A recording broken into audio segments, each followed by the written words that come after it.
Good evening everybody, Cam Biker here on a road that looks like it's been recently resurfaced. Just check my camera's actually recording because I've been having some problems with the GoPro. Yeah, it looks like it's been resurfaced. Out for a ride on a lovely evening. The sun's just gone behind the clouds, but it's been beautiful sunshine up to this point. With Chris and Jamie behind me. Off to Seaways for a cuppa. We're taking this windy route for a bit of fun. It's not the normal way, it's actually part of the IAM test route. Chris and Jamie have both talked about potentially wanting to do some advanced riding stuff, so I thought I'd take them down this road and they can have a play on the kind of road that they would have to do on a test, on an advanced test, but obviously well ahead. Have to do all of the training first. I've been doing a little bit of positional stuff with Jamie, just the basics, but obviously I can't take him to do the whole thing. I did do some IAM observing, but I didn't finish that, mainly because I got kind of fed up with the IAM. It'd be easier nowadays. This used to be a 60-mile-an-hour road and they expect you to do 60 for the whole thing, but now it's only a 50. So it's fairly subdued really. The other thing that's different about this ride, or not different, but about to be different, is this may well be my last ride wearing this helmet. I've bought a new one. I won't tell you what it is yet.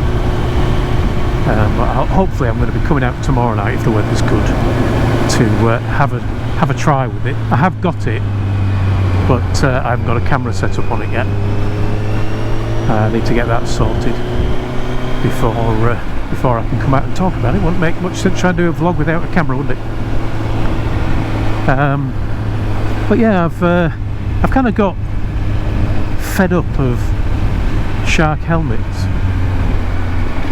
In the same way, I've kind of got fed up of my GoPro as well, because of this thing where sometimes it just decides it's not going to record at all, and other times it decides it'll record but it'll have no sound.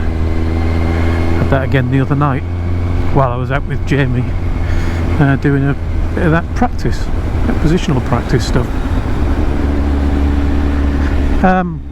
So because I've if you watch my video about my solar stuff, because you'll know that I saved over £2,000 by them not being able to fit the entire system that I'd actually ordered. I thought I'd treat myself, so I've spent a little bit of that money on a new camera and a new helmet, and I'll be setting all that up tomorrow and giving it a try. If I don't get to try it tomorrow, I shall certainly try it over the weekend. I've got a DJI Osmo 5 with the DJI Mic Mini, little small version of their wireless microphone, so it all needs playing with. But on the Shark front, it's a weird one really. I've kind of stuck with Shark. I've been loyal to them, and maybe I've been loyal a little bit longer than I should have done really. When I first got a bike, I didn't have a lot of spare money when I bought my 125, but I needed to get obviously a bit of protective gear, helmet, gloves, jacket, jeans, that kind of thing, and boots of course. So I bought fairly cheap items, and I bought an MDS helmet for about 80 quid. I know you can go cheaper than that, but that felt about as cheap as I wanted to go. It wasn't a very good helmet.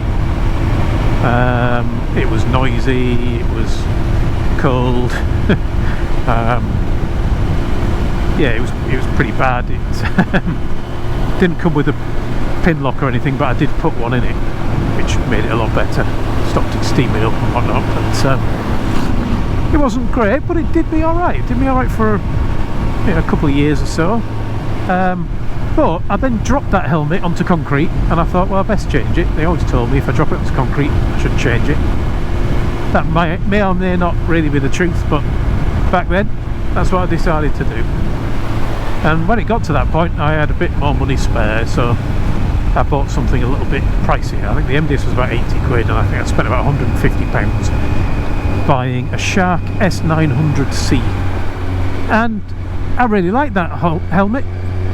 I like the drop-down visor to make it darker. I like the visor mechanism, which made it really easy to switch visors, and for a while I had a black visor as well as a clear one. Got to look cool. The fit was nice, it was warm, but if you open the vents they worked well, so you never really had a problem with overheating if it was a hot day, or being too cold if it was a cold day. And I had that for kind of 5 years, at which point theory goes you should change it, so I changed it. And because I'd had such a good time with the Shark, I got another Shark. I switched to a DSkwal.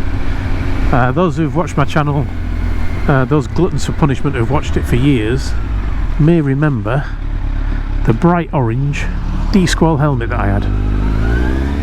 Again, it was a really nice fit. It had a big thing they made about it was that it had a bigger visor, a taller visor, so you had a better view out. To be fair, it's never really caused me a problem having a narrow visor.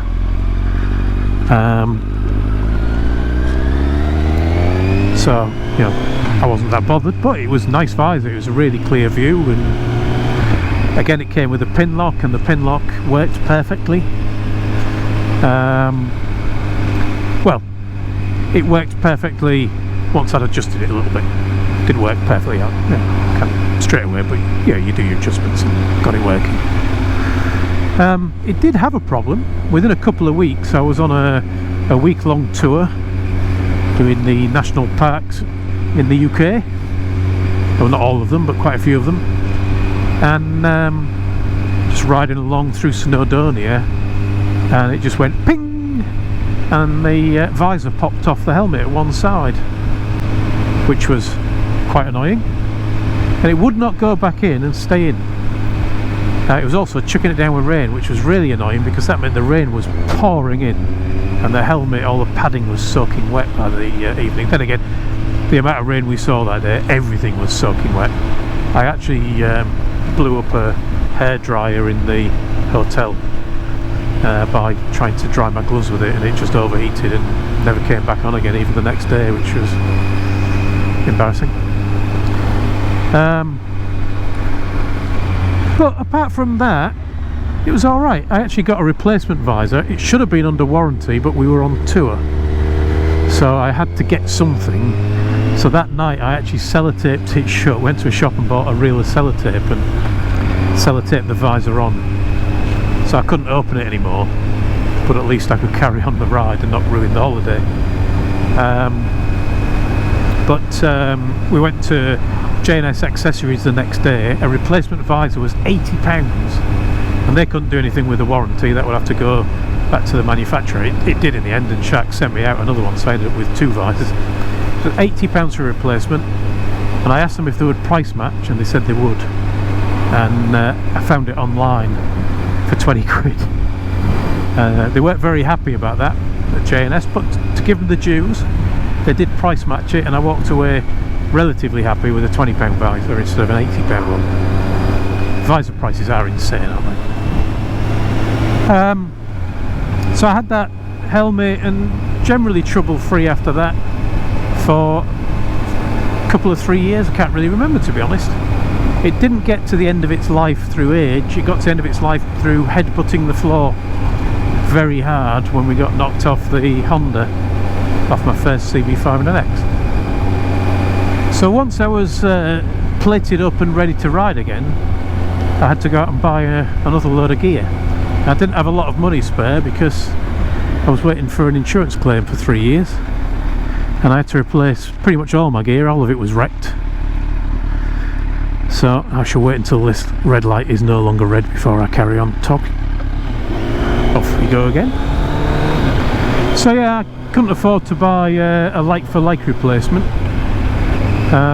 So I went and I bought a Shark Riddle, I don't know, R-I-D-D-I-L-L, I think it was. So I bought one of those because it was cheaper than the DSkwal for the replacement, and it was very similar to the S900C in terms of its features and its shape and everything. Very similar to that original Shark helmet I had, so I thought, oh, that'll be good. And it was a decent helmet.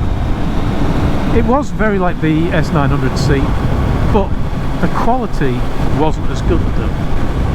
So it's definitely noisier.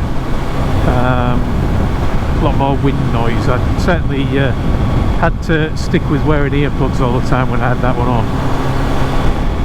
But yeah, it was generally okay. I had a few problems with misting with the pin lock, but again I managed to adjust those away in the main. It was only on the really moist days where you'd have a problem. But I guess the lesson I should have learned from 3 Shark helmets was they were getting worse, not better. Anyway, I didn't learn that lesson. So when it came time to change that one through old age again, I went with another Shark. The DSkwal 3, the one I'm wearing now. And I don't like it. It's okay. I don't think it's better in any way than the Riddle was, and in some ways it's worse. I never managed to get to the end of the fogging problem really until I took out the chin curtain, and even then on the really foggy, misty, humid days with the pin lock in, you would see it try and creep in at the edges. So the ventilation on this just isn't really good enough, even with all the vents open. And I know I've got a camera in front of one of them, which doesn't help, but even so. The pin lock isn't in it now because the other day I was cleaning the visor, and just the act of cleaning the visor, I heard a ping and a rattle and things firing off the ceiling, and one of the pin lock pins had come out at incredibly high speed. I couldn't find it. Mrs. C found it later on, but it was broken, so I could have replaced the pin I suppose, but I decided instead to replace the helmet. Yeah, the quality of it's just not that great, and then it's got some really weird things like the visor opens in the centre. So most of the visors I've had, in fact all of the visors I've had except this one, I've got like a little kind of flap at the side that you can get your thumb under and just push the visor up. But this one hasn't. It's got a little thing in the centre and it's notched in. So it's actually quite hard to find, especially with the camera in the middle. So I guess it's another product that I maybe wouldn't recommend. I'm doing a lot of those at the minute, aren't I? The original Beeline Moto Beam 1. So hopefully tomorrow night I'll be getting all of it set up. I'm still wearing this helmet because I've got to wait for them batteries to charge on the new camera and then get a setup going. And I thought it was a good opportunity to do this video first. Let me know what you think in them there comments. Thanks for watching everyone. Ride safe, and I'll talk to you all again soon.